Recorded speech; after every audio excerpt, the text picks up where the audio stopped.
I don't think the charter intended that there should be radio silence between these two bodies on key issues. I mean, I get the county attorney's office wanting to talk to me about Denny's. If you have a choice, Mr. Benjamin, between talking to me about Denny's or compliance with ICE, always choose compliance with ICE. Because I just can't believe that we did this. I am shocked. And what is even further disappointing is the lack of any communication whatsoever. It's a failure. It's a failure. We are the front line here. You may not hear it in the executive office, but when something is presented, like what was presented on Friday, we hear it. And so it's incredibly disturbing. It's a failure. It's a failure. We failed on this. I'm going to introduce legislation that puts up some guardrails on ICE, let me just say, on masked individuals with weapons entering our faith-based institutions, entering our public buildings, entering our schools. We need guardrails on this. And what's even more frightening is that if anybody watched 60 Minutes last night, the President of the United States said ICE isn't doing enough. They need to do more. And we're complicit in allowing them to do more. From what I read, because I don't know, I haven't had any briefings on it. And I did get an FAQ on Saturday from the administration, but that's a day late and a dollar short. And so look forward to some very, I'll work with their legislative officers, willing to work with any of the council members, any of my colleagues. I'm even willing to work with the administration who chose not to work with us because we will lead by example here. Patoka, thank you for your stance on the egregious happenings of the weekend. I hope you are also including our federal partners. Just to note that the Constitution's Supremacy Clause provides that federal law is the supreme law of the land.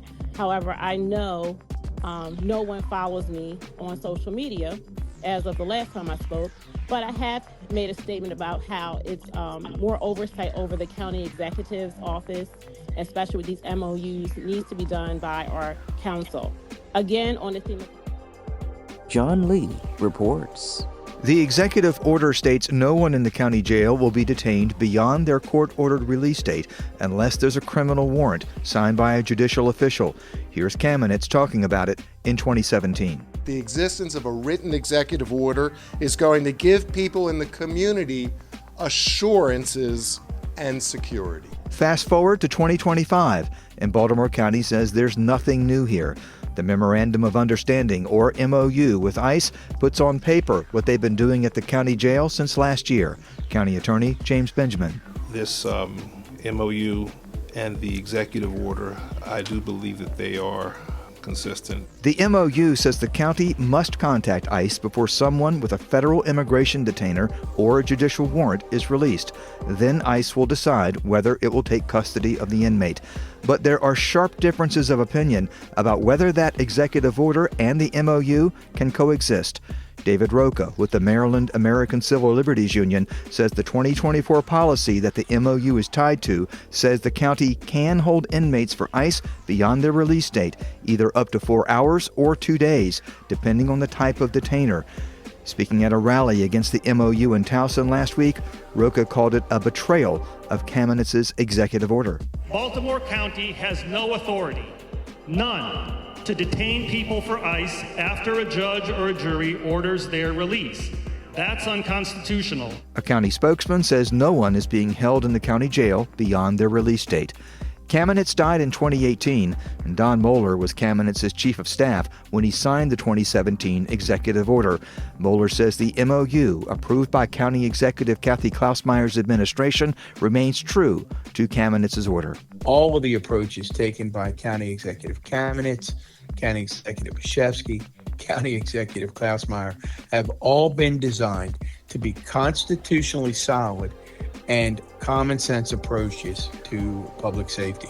At last week's protest, there was anger that the county would cut a deal with ICE.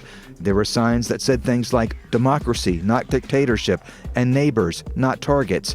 Here's Councilman Izzy Patoka. We should not encourage masked individuals with heavy weapons to enter our public buildings, our schools, our faith-based institutions, our places of worship. That is not what we ought to be agreeing to. But folks, I think that's what we agreed to. Klausmeyer's press secretary, Jakari Turner, says that is not what they agreed to, believing Patoka is weaponizing this information for political purposes, saying, quote, the mere suggestion that this agreement invites masked and armed people into our schools or places of worship evokes disturbing imagery and stirs painful memories, end quote. The driver for the county to sign the MOU is the threat of losing federal money because earlier this year it landed on the Justice Department's list of sanctuary jurisdictions. County Attorney Benjamin. There was concerns, obviously, about impacts to federal funding, and so we wanted to work and be able to memorialize what's already been in place. So that way we'll be able to get off the list. The county says it never should have been on the sanctuary jurisdiction list. It says it happened because ICE thought the county was ignoring its immigration detainers, when in fact, ICE was sending them to the wrong place. John Lee, WYPR News.